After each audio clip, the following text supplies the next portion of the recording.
오늘 본문의 말씀은 21절부터 실상은 32절까지 아니 37절까지 다 읽어야 되지만 길어서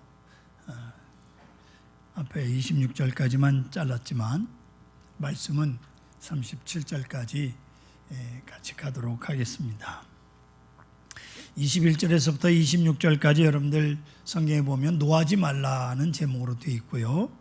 그리고 27절에서부터 32절까지는 간음하지 말라 그렇게 되어 있고 33절에서부터 37절까지는 맹세하지 말라 이렇게 제목을 두고 주님께서 말씀하신 것입니다. 그런데 20절 앞에 보시면 예수님께서 아주 충격적인 말씀을 하시는데요. 여러분들 성경을 보십시오. 내가 너에게 이르노니 너희 의가 서기관과 바리새인들보다 더 낫지 못하면 결코 천국에 들어가지 못하리라. 굉장히 충격적인 말씀입니다. 자, 생각해 보십시다. 바리새인과 서기관 하면 여러분들 어떤 생각을 합니까? 그 못된 사람들, 그저 예수님께서 입만 열면 욕하던 사람들 아닙니까? 예수님께 욕먹은 사람들, 결국 예수님을 십자가에 못 박은 사람들, 이게 바리새인과 서기관들에 대한 우리의 인식입니다. 그렇게 생각을 했는데 사실 그들은요, 우리들과 비교되지 않을 정도로 열심히 믿음 생활했던 사람들이라고 하는 겁니다. 이 열심이라는 게 문제예요. 자기 열심이죠. 하나님이 원하는 대로 열심이 아니라 자기 열심대로. 그런데 보세요. 바리새인들이 어떤 사람이냐?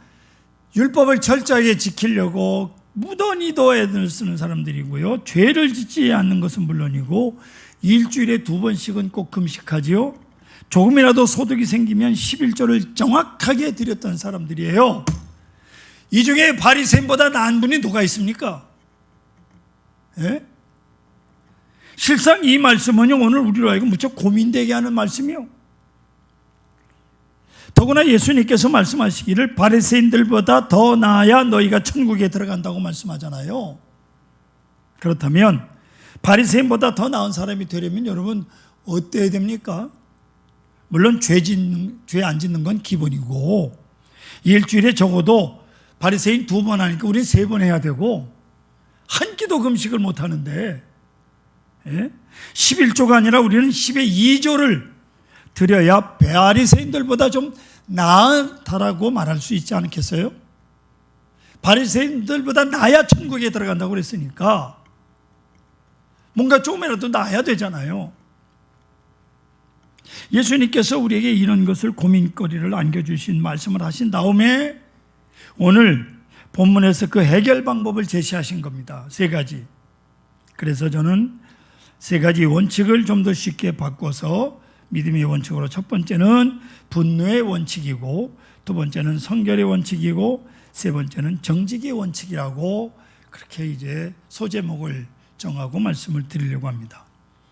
오늘 우리는 주님 오심을 기다리는 4번째 대강절 기간을 지나면서 이 3가지 신앙과 삶의 원칙을 생각하며 우리 자신들의 신앙과 삶을 깊이 돌아보는 은혜의 시간이 되시기 바랍니다. 첫째는 분노의 원칙입니다. 바로 이웃을 향한 어떤 태도를 가져야 하는지를 말씀하고 있는데 22절 보세요. 나는 너에게 이르노니 형제에게 노하는 자마다 심판을 받게 되고 형제에 대하여 라가라 하는 자는 공회에 잡혀가게 되고 미련한 놈이라고 하는 자는 지옥불에 들어가게 되리라. 여기서 라가라고 하는 단어와 미련한 놈이라는 단어는 사실 비슷한 말입니다. 라가라고 하는 단어는 밑에 각주를 보시면 히브리인의 욕설이라고 되어 있어요. 근데 사실 라가라고 하는 단어는 히브리어가 아니라 아람어인데요. 아람어는 바벨론의 언어일시다. 이스라엘 백성들이 바벨론 70년 동안 포로 생활을 하면서 잡혀갔다가 거기서 배운 단어인데 애고 어른이고 어디 가서든 제일 먼저 배우는 게 욕이에요. 유치원에 보내보세요. 제일 먼저 와가지고 하는 소리가 욕이더라고. 아이들 보니까 예나 지금이나 똑같아. 그러니까 유대인들도 좀 좋은 단어 배워오면 얼마나 좋겠어요. 바벨론 가가지고 라가라고 하는 그런 욕부터 배워왔어요. 아람어로 라가라고 하는 말은 머리가 비었다라는 뜻입니다. 머리가 비었다. 근데 여러분, 우리 한국 사람들은 뭐라고 하는지 아시죠? 예? 머리가 비었다고 하지 않고 머리가 너무 꽉 차가지고 돌머리라고 그래. 예? 어떤 사람이 머리가 얼마나 되나 하고 저울에 올라갔더니 돌 치우라고 그랬대. 왜 머리가 올라와야지 돌이 올라오느냐고. 근데 이스라엘 사람들은 돌머리라고 하지 않고 빈머리라고 욕을 했어요. 그러니까 어떤 게 돌머리가 심한 욕인지 빈머리가 심한 욕인지 저는 잘 모르겠습니다. 근데 예수님께서 형제를 향해서 빈머리 혹은 어리석은 놈이라고 하는 것은 살인하는 것과 똑같은 죄를 짓는 것이라고요. 우리는 보통 어떤 일에 결과를 놓고 참 그거 잘했다, 잘못했다 그렇게 말하죠. 그러나 하나님은 결과를 보시는 분이 아니라 원인을 보시는 분이에요. 원인. 우리는 결코 사람을 죽이지 않았습니다. 그러나 우리 마음속에 미워하는 마음, 증오하는 마음, 형제를 욕하는 마음이 있습니다. 바로 하나님께서는 이런 모습을 보실 때 살인하는 것과 같다라고 말씀하고 있는 거예요.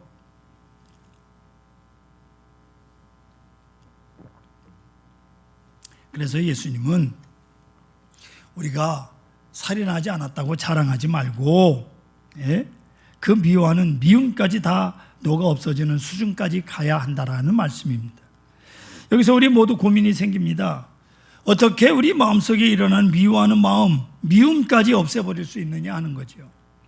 그러나 우리가 확신하는 것은 하나님께서 반드시 우리를 그렇게 만들 것이라고 하는 믿음이 옵시다. 할렐루야. 아멘. 성도 여러분 보세요. 1년 전, 5년 전, 10년 전 내 믿음과 오늘의 믿음 상태를 비교해 보시기 바랍니다. 예전에는 주일날 빼먹고 놀러가도 아무 느낌이 없었는데 지금은 왠지 모르게 불안한 것을 느끼십니까? 예전에는 무슨 일이 생겨도 끄떡없이 살았는데 지금은 자그마한 일만 생겨도 이게 무슨 뜻일까? 혹시 내가 뭐 잘못해서 그런가 하는 생각이 들지 않으십니까? 성도 여러분이 지금 조금씩 이상하게 바뀌고 있다는 사실을 아십니까? 그것이 여러분의 믿음이 자라고 있다는 증거예요. 조금씩이라도. 그렇다면 여러분의 믿음을 누가 자라게 만드십니까? 성경 보면 고린도전서 3장 6절로 7절 앞에 화면을 보세요. 나는 심었고 아볼로는 물을 주었을 때 오직 하나님께서 자라나게 하셨나니 그런즉 심는 이나 물 주는 이는 아무것도 아니로되 오직 자라게 하시는 이는 하나님 뿐이니라. 아멘. 여러분 주위에서 여러분의 믿음을 자라도록 돕는 분들 많이 있어요. 주일날 빠지면 구역장님이 전화하기도 하고 우리 부목사님들이 전화하기도 하고 또 제가 전화하기도 하고 또 뭐 편지를 보내기도 하고 그게 너무 부담스러워서 우리 교회 못 나오겠다고 그러고 떠나는 분도 있어요. 이거 어떻게 해야 되는지 도무지 이 관심이 지나치니까 그게 부담이 된다고 다른 데로 떠난 사람도 있더라고. 그런데 중요한 것은 여러분들의 믿음을 자라게 하시는 분은 하나님이라고 하는 사실입니다. 그러면 하나님께서 여러분의 믿음을 여기까지 자라게 하셨는데 앞으로 더욱 자라게 하실 건 너무나도 분명한 사실 아닙니까? 지금까지도 자라게 하셨으니까 앞으로 더 자라도록 하나님께서 역사하실 것이다 하는 것입니다. 오늘 여러분들이 하나님의 자녀가 되었다는 사실이 얼마나 큰 특권인가를 아셔야 합니다. 세상 사람들은 괴로우면 괴로워서 하나님을 멀리하고 편안하면 편안해서 하나님을 멀리합니다. 그들은 모든 환경과 모든 조건이 하나님으로부터 점점 멀어지는 이유가 되지요. 그러나 우리는 어떻습니까? 괴로우면 괴로워서 하나님을 더욱 찾고 편안하면 감사해서 하나님을 찾지 않습니까? 그게 우리 믿음의 사람들. 우리가 겪는 모든 일, 모든 환경이 하나님을 찾는 이유가 됩니다. 이것이 바로 우리 하나님의 자녀들이 갖고 있는 특권이 옵시다. 그리고 또 한 가지 특권, 여러분들이 하나님의 자녀이기 때문에 내 마음대로 살 수 없다는 것이 특권입니다. 죄 지을 기회를 하나님이 뺏어가 버립니다. 바쁘게 만들어 죄 지을 시간도 없이. 저도 목사가 돼서 가장 좋은 특권이 뭔가 하니 도무지 싸움을 할 수가 없다는 겁니다. 만약 제가 큰 소리 치면서 길거리에서 싸우고 있는데 누가 지나가다가 목사님 무슨 일입니까? 하면 그게 무슨 망신이겠어요? 예? 그래서 아무도 안 보는 집안에서만 큰 소리 치며 삽니다. 이게 제가 누리고 있는 특권이에요. 집안에 있는 사람은 참으로 속상하겠지만 여러분들은 내가 화내고 싶을 때 예수 믿기 때문에 화 못 내고 싸우고 싶을 때 예수 믿기 때문에 싸우지 못하는 것이 여러분들의 특권인 것을 아시기 바랍니다. 할렐루야. 예수님 우리에게 주신 특권이에요. 하나님께서 우리를 이렇게 훈련시켜 가고 있는 거예요. 훈련시켜 가고. 결국 우리 속에 있는 미워하고 증오하는 씨앗까지도 온전히 제거해 주실 것을 믿습니다. 결국에 오른뺨을 치면 왼뺨도 돌려댈 수 있는 그런 자리에까지 이르도록 하신다 그 말이에요. 오늘 본문 또한 말씀하시길 23절 24절 다시 한번 보세요. 그러므로 예물을 드리다가 제단에 예물을 제단에 드리려다가 거기서 내 형제에게 원망 들을 만한 있는 것이 생각나거든. 예물을 제단 앞에 두고 먼저 가서 형제와 화목하고 구해 와서 예물을 드리라. 이렇게 말씀하고 있죠. 여러분 보세요. 하나님 앞에 예물을 드리러 온 사람이라면 분명히 하나님을 섬기는 사람이에요. 하나님의 말씀대로 살려고 애를 쓰는 사람이라 그 말이에요. 그런데 하나님 앞에 예물을 드리러 오는 그 시간까지도 화해하지 못했다고 하는 것은 그 사람이 보통 미운 사람이 아니죠. 예? 그동안 얼마나 마음을 추스렸겠어요. 도무지 화해하고 싶지도 않고 생각하고 싶지도 않은 거지요. 그런데 예수님은 그래도 먼저 그 사람과 화해하라고 말씀을 하는 거예요. 주여, 제가 40일 금식 기도를 하는 한이 있더라도 그것만큼은 절대로 못하겠습니다. 그 사람하고는 절대로 화해 못하겠습니다 하는 이런 마음이 들어도 말씀대로 순종하라는 거예요. 40일 금식 기도가 뭐예요? 죽어도 못하겠다 그 말이죠. 그 죽는 거거든. 근데 이 말씀이 갖고 있는 중요한 내용이 있어요. 여러분 잘 기억하십시오. 그것은 우리가 예수님을 믿기 전에 하나님과 우리의 관계가 그랬다 그 말이에요. 아셔요? 하나님의 입장에서 볼 때 우리는 절대로 쳐다보고 싶지도 않았던 그런 인간들이었다고. 얼마나 죄를 진 인간들이었는데 도무지 화해할 수 없는 그런 상태에 놓여 있던 인간들이라. 그런데 하나님께서 이런 우리를 용서하셨다 그 말씀이에요. 그것도 우리 쪽에서 먼저 백기를 들고 하나님 용서하세요 한 게 아니라 하나님 편에서 아들을 희생제물로 내어주심으로 화해를 이루신 거예요. 할렐루야. 하나님께서 원래 그렇게 용서했는데 우리가 용서하지 못할 인간이 어디 있습니까? 성도 여러분, 오늘 여러분들이 어떻게 해서 하나님 앞에 서게 됐는가를 안다면 용서하지 못할 사람, 화해하지 못할 사람이 없는 거예요. 결국 이 분노의 법칙은 우리에게 한 가지 원칙을 제시하고 있습니다. 그것은 우리가 어떤 행동을 하는 것이 중요한 것이 아니라 그 행동을 할 수밖에 없는 사람이 되라는 거예요. 되라는 거예요. 앞에 화면 보세요. 마태복음 7장 17절 좋은 나무마다 아름다운 열매를 맺고 못된 나무가 나쁜 열매를 맺나니 이 말씀처럼 좋은 열매를 맺겠다고 결심하는 것이 아니라 좋은 열매를 맺을 수밖에 없는 좋은 나무가 되라는 거예요. 예? 못된 나무에서 좋은 열매 맺기를 바라지 말고 우리 스스로가 좋은 나무가 되라 그 말이에요. 그러면 저절로 좋은 열매가 맺어지는 거예요. 살인은 안 하고 안 하고 하는 문제를 떠나서 도저히 살인할 수 없는 그런 사람이 되라는 거예요. 이것은 여러분들의 의지로는 불가능하죠. 하나님이 도와주셔야 합니다. 하나님께서 여러분 마음속에 이런 마음을 창조해 주셔야 합니다. 할렐루야. 꼭 기억하십시오. 그래서 다윗은 하나님 앞에 죄를 지은 다음에 이렇게 기도했습니다. 시편 51편 5절과 10절. 내가 죄악 중에 출생하였으며 어머니가 죄 중에 나를 잉태했다. 하나님이여 내 속에 정한 마음을 창조하시고 내 안에 정직한 영을 새롭게 하소서라고 말이죠. 이 말씀은 결국 자신의 의지대로는 도저히 죄를 피할 수 없는 죄인임을 깨닫고 하나님께 자신의 영혼을 정결하게 해주실 것을 기도하고 있는 다윗의 모습을 오늘 우리가 보고 있는 겁니다. 사랑하는 성도 여러분, 오늘 여러분들도 이런 기도를 하나님께 드리시기를 바랍니다. 하나님, 나는 아무리 해도 아무개를 미워하는 미움이 사라지지 않습니다. 생각하면 할수록 분해서 못 살겠습니다. 그러나 하나님, 이 시간에 내 마음을 새롭게 창조하여 주시옵소서. 미운 마음, 중하는 마음을 거두어 가시고 오직 사랑하는 마음, 긍휼히 여기는 마음, 주님처럼 용서하는 마음을 창조하여 주시옵소서. 이런 기도를 드리시기를 바랍니다. 하나님께서 여러분들에게 놀라운 은혜를 베풀어 주셔서 지금껏 경험하지 못했던 놀라운 기쁨으로 채워주실 줄 믿습니다. 두 번째로는 성결의 원칙이에요. 여기서는 죄와 타협하지 말고 죄 짓는 것을 두려워하지 말라고 말씀하고 있습니다. 29절 30절 보세요. 만일 내 오른쪽 눈이 너로 실족하게 하거든 내버리라. 내 백체 중 하나가 없어지고 온몸이 지옥에 던져지지 않는 것이 유익하며 또한 만일 내 오른손이 너로 실족하게 하거든 찍어내버리라. 내 백체 중 하나는 없어지고 온몸이 지옥에 던져지지 않는 것이 유익하니라고 말씀하고 있습니다.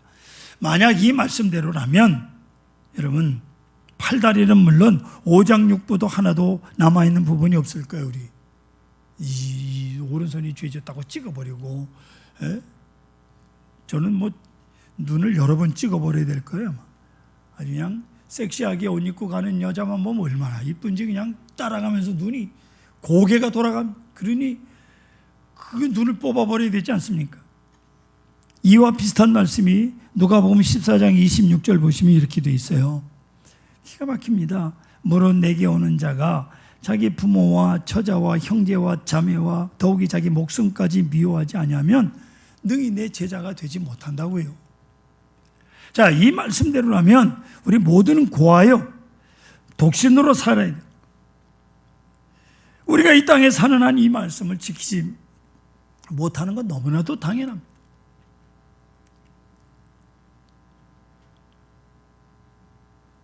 수요 예배 퇴근하는 남편 밥 차려줘 해서 못 나오고, 퇴근하는 아이들 밥 차려줘서 수요 예배 못 나온다.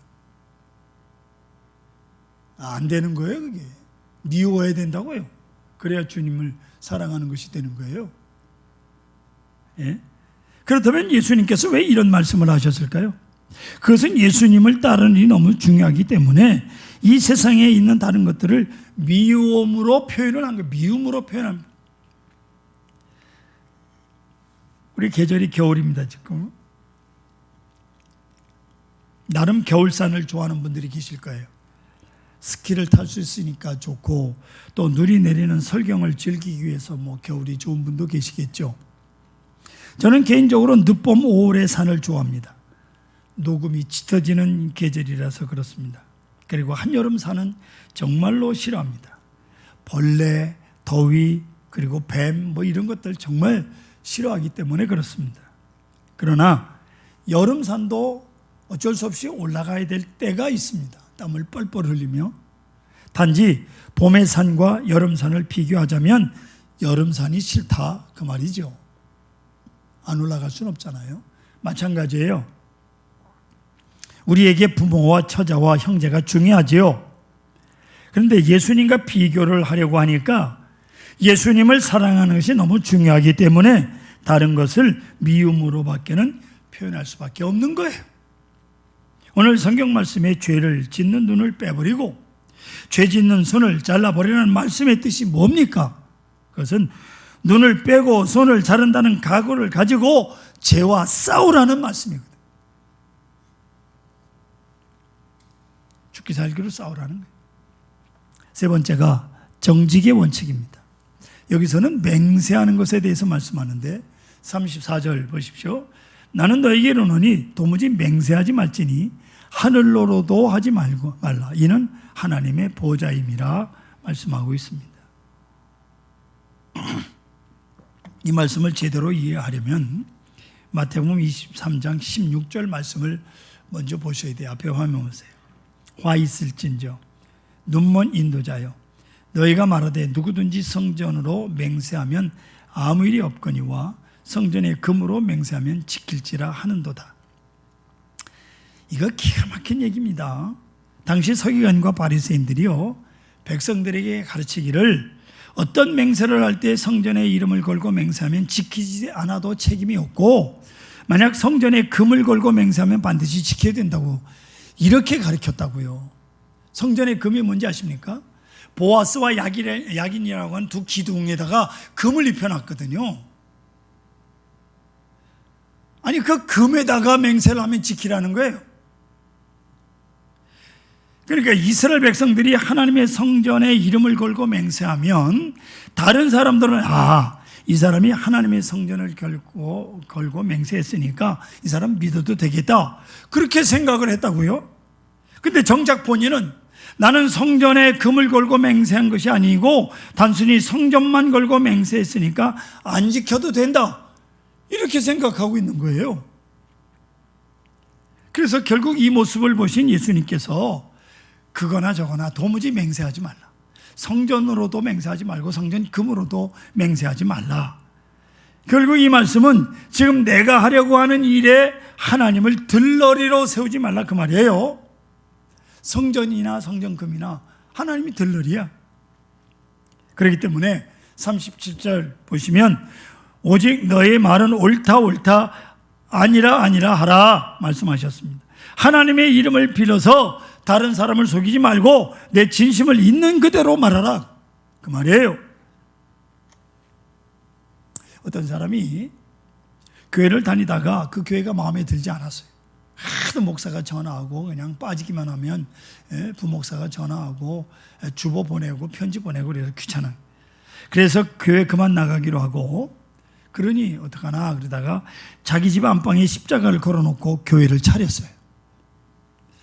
목사가 없으니까 자기 아들을 스스로 목사로 임명해서 아들을 세웠어요. 그리고 가족들이 모여서 앉아 예배를 드리고 아들은 매번 하나님이 복을 주신다는 설교만을 합니다. 그런데 어느 날 어떤 나그네가 밥을 얻어 먹으려고 들어왔는데 이야기를 해보니까 이 나그네 아버지가 목사예요.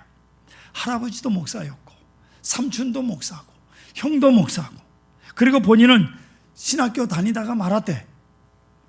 그래서 이 집주인이 당신이 우리 집안의 목사가 되시오. 그러면 내가 입을 것과 먹을 것을 해결해 드리리다, 이렇게 말합니다. 그래서 나그네가 손해볼 거 없어. 자기 신학교 다니다가 말았는데 목사로 하려니까 쾌히 승낙을 했습니다. 그리고 그날부터 이 사람은 그 집의 목사가 됐어요. 여러분, 이 이야기를 제가 만든 얘기가 아닙니다. 성경에 있어요. 구약 사사기에 나오는 이야기를 제가 한 겁니다. 에브라임이라고 하는 곳에 미가라고 하는 사람이 있는데 이 사람이 신당을 하나 세우고 자기 아들을 제사장으로 세웠어요. 그래서 미가 17장 8절에 보면 그때에는 이스라엘 왕이 없으므로 사람마다 자기 소견에 옳은 대로 행하였더라. 지 생각에 옳으면 옳은 대로 그냥 하는 거야. 그 시대가 그랬어요. 그런데 어느 날 떠돌이 소녀 하나를 만나게 됐는데 알고 보니까 레위 지파에 속한 소년이었어요. 레위 지파란 대대로 성전을 섬기는 지파잖아요. 그러자 미가는 반가워서 내가 먹을 것과 입을 것을 제공해 줄 테니 우리 집의 제사장이 되어달라고 부탁을 합니다. 그러자 이 떠돌이 레위 소녀는 먹을 것과 입을 것이 해결해 준다는 말에 넘어가서 미가가 세운 신당의 제사장이 됩니다. 이때 미가가 한 말이 있어요. 사사기 17장 13절 보세요. 레위인이 내 제사장이 되었으니 이제 여호와께서 내게 복 주실 줄을 아노라. 이 얼마나 한심한 얘기입니까? 예? 지나가는 레위 사람 하나 세워가지고 자기가 만든 신당에다가 제사장으로 세워놓으니까 이제 하나님이 복 줄 거라고요? 미가는 자기 집안에 신당이 있고 제사장이 있으니 그날부터 하나님께서 복을 부어줄 것이라고 생각을 했습니다. 순전히 자기 욕심을 채우기 위해서 하나님을 들러리로 세우는 거 아닙니까? 잘 들으세요. 믿음이란 삶의 방향을 180도 바꾸는 거예요. 지금까지 달려가던 내 욕심의 길을 계속 달려가면서 중간에 하나님을 만나 복을 달라고 하는 게 아니에요. 믿음이란 지금까지 달려가던 발걸음을 멈추고 이제는 방향을 바꿔 하나님이 원하시는 길로 달려가는 것이 믿음이에요. 내 뜻을 이루기 위해서 하나님을 들러리로 세우는 것이 아니라 하나님의 뜻을 이루기 위해서 내가 하나님의 들러리가 되는 거예요. 그게 믿음이에요. 여러분들이 지금 기도하는 것이 무엇입니까? 그 기도는 누구를 중심으로 드리는 기도입니까? 내가 중심에 있습니까? 하나님이 중심에 있습니까? 내 뜻대로 마옵시고 아버지의 뜻대로 하옵소서, 주님의 기도입니다. 이 기도를 드리는 여러분들이 되시기를 바랍니다. 왜 기도에 맨날 내 중심이야? 하나님은 어디 가고? 하나님은 내 기도 들어주는 들러리. 사랑하는 성도 여러분, 여러분들이 이 원칙대로 사는 것 결코 쉽지 않습니다. 그러나 하나님께서 한번 시작하신 일은 반드시 마무리하시는 분이십니다. 여러분이 어떻게 예수를 믿게 되었습니까? 하나님이 믿게 하셨어요. 여러분이 오늘 이 자리에 어떻게 이 자리에 나오게 됐습니까? 하나님이 나오게 하셨어요. 여러분들이 아무리 못한다고 해도 지금까지 여러분을 인도하신 하나님께서는 반드시 이 성숙한 믿음의 자리에까지 여러분들을 인도하실 것입니다. 이제 내 고집을 꺾으시고 하나님 앞에 나의 삶을 온전히 맡기시기를 소원합니다.